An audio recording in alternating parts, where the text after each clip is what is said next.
On this short video, I'm gonna show you how to fix Instagram white screen problem easy and fast. Hello guys, so all what you have to do to fix this problem is very easy.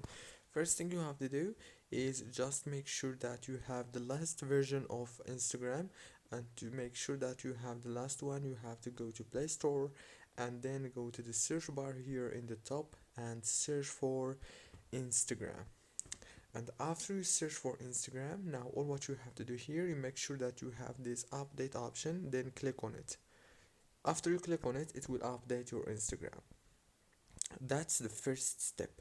The second one is you have to go to the settings, go to the apps manager on your phone, and then go to the apps here in the top and wait a few seconds. It will start loading all the apps that you have on your phone. Scroll down like this, and now all what you have to do is search for Instagram. Now here all what you have to do, click on Instagram, click on this force stop option, and after you click on it, now all what you have to do is reopen Instagram. And congratulations, don't forget to like, subscribe. Thank you for watching.